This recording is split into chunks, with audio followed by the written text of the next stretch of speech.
Jaws, unanimously regarded as an all-time classic by basically any film fan, for many, many reasons. But, considering all that, it's actually crazy to think that the production went the way it did. And when you consider what exactly went down during production, you might be surprised that we got the movie we got. So let's talk about it. Hi guys, DPX here, and I am the In-Depth Detective. Welcome to the show with that same name. Today we look at Jaws, from troubled to redefining cinema. Now before we get started, you know what to do. Be sure to like this video, subscribe to the turn notifications, and leave a comment, and you'll be a loyal subscriber.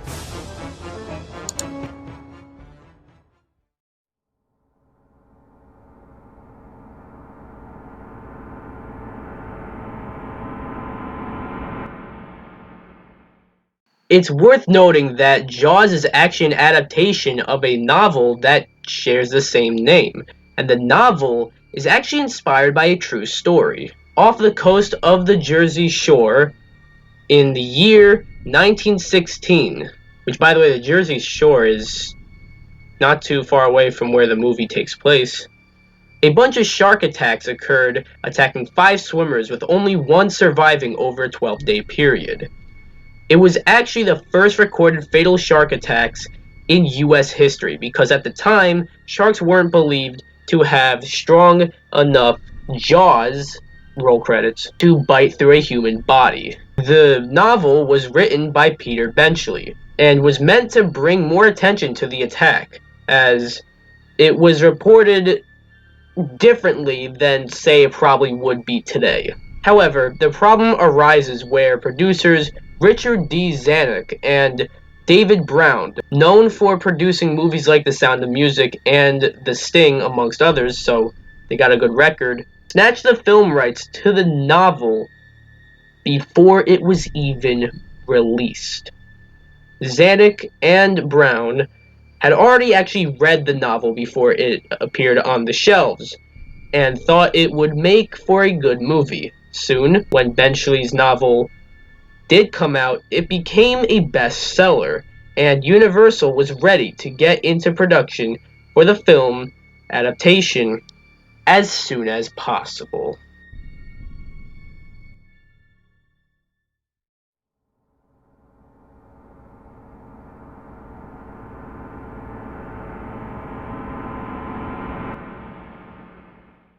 For directing duties, Steven Spielberg was signed up, and everything seemed to be going quite smooth for a while. Things looked set to start shooting in May of 1974. However, Spielberg wanted to stray away a bit from Benchley's novel, stuff like changing several subplots and changing the characters. Spielberg had already decided that the star of the movie would be the great white shark himself. On set, the mechanical shark was given the name Bruce the Shark, and he was named after Spielberg's lawyer. However, this may have turned off some of Hollywood's biggest names at the time. Robert Duvall turned down the role of Brody and was later given to Roy Scheider, who accepted it. Other roles were no less difficult, though. Both Lee Marvin and Sterling Hayden were not interested in the role of Quint, and Jon Voight was not interested in the role of Hooper. 9 days before shooting started, and Spielberg couldn't find actors to play Quint and Hooper. George Lucas, who is a friend of Spielberg, suggested that Spielberg offer the role of Hooper to Richard Dreyfuss, in which he did, but Dreyfuss turned it down. Robert Shaw was also offered the role of Quint, but he too turned that down because he wasn't a big fan of Benchley's novel. However, Robert Shaw and Richard Dreyfuss had their own changes of hearts and accepted the roles of Quint and Hooper respectively. It was now shooting time. By the time shooting started, TV comedy writer Carl Gottlieb, who was brought in to rewrite the script, was still doing so. This led to many improv lines, even including the iconic line, "You're gonna need a bigger boat." yup, that line, which has become one of the most recognizable movie lines in history and also a prime example of the Mandela effect, was done on the fly. This wasn't all the problems that the movie had, though. Because the shark was frustrating. It didn't really work all the time. It didn't work hardly at all. I remember in particular being on our barge watching the first shark test, at which time the shark simply sank to the bottom of Nantucket Sound.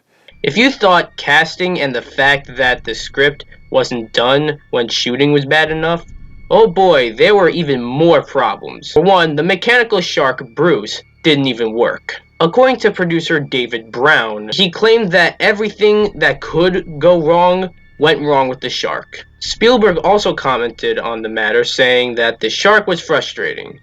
In fact, the shark was apparently so frustrating that years later, Spielberg gave the shark another nickname, this time of the Great White Turd. If that wasn't enough, though, Robert Shaw didn't even like Richard Dreyfuss.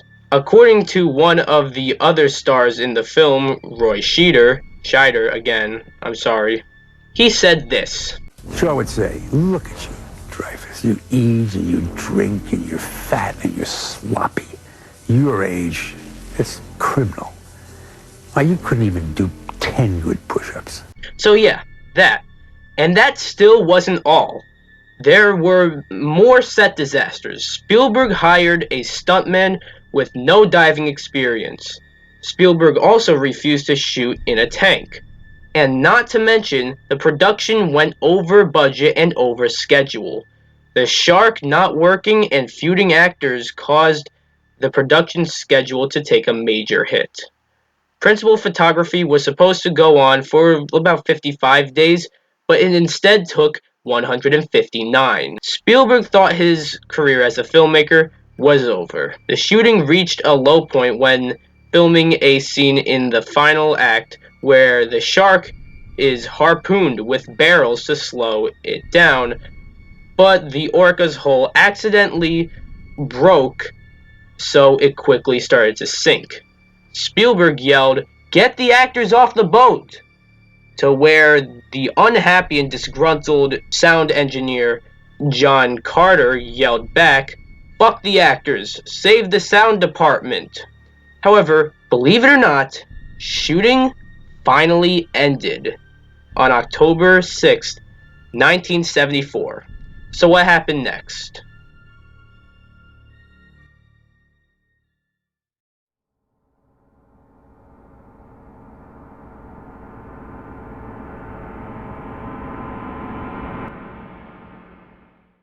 Despite all these issues, though, shooting before the script was finished, trouble finding actors, those actors beefing with each other on set, the shark malfunctioning, numerous other set disasters, and the movie going over budget and over schedule, it was now time for post-production, which went much smoother than just about everything that happened on set. Soon, on June 20th of 1975, Jaws premiered in theaters. It bombed. I'm joking, alright? Calm down. Jaws was a massive success, not just financially, but critically as well. And it kind of redefined movies, as it essentially created the summer blockbuster. It was all about that timing. It was even nominated for Best Picture at the Academy Awards that year, but it lost to One Flew Over the Cuckoo's Nest. It was also the highest grossing movie at that point, with only Star Wars taking its spot 2 years later. The movie made over $430 million worldwide, with a budget of $9 million. On top of that, the movie even made people afraid of the water. Beach attendance plummeted that year, and both the critical and financial success of Jaws were credited for that. The movie soon went down as one of the greatest films of all time. So I think one thing we learned today is that the movie Jaws might have had one of the most troubled productions of any movie in history. Yet somehow, after all that, it turned out to be one of the greatest movies in history. What's crazy is that if this movie failed, Spielberg was probably done. But this movie succeeded on pretty much all fronts. And now look at how we see Spielberg when it comes to movie directors. That's not even to mention the score. The iconic theme with the 2 notes. Spielberg thought that was a joke, but it turned out to be more. And it turned out to work. I'm gonna throw a question over to you guys. How well do you think Spielberg's directing career would have gone had this movie flopped? Answer the question in the comments. This is, again, an example of a movie going through development hell, but coming out on top. Anyways, that was this episode of The In-Depth Detective. A bit of a long one, we'll say. This could have even been like a 2-parter, but, you know, whenever I make 2-parters, the second part, which is probably just as important as the first part usually, doesn't really do so good. So, this was all 1 part.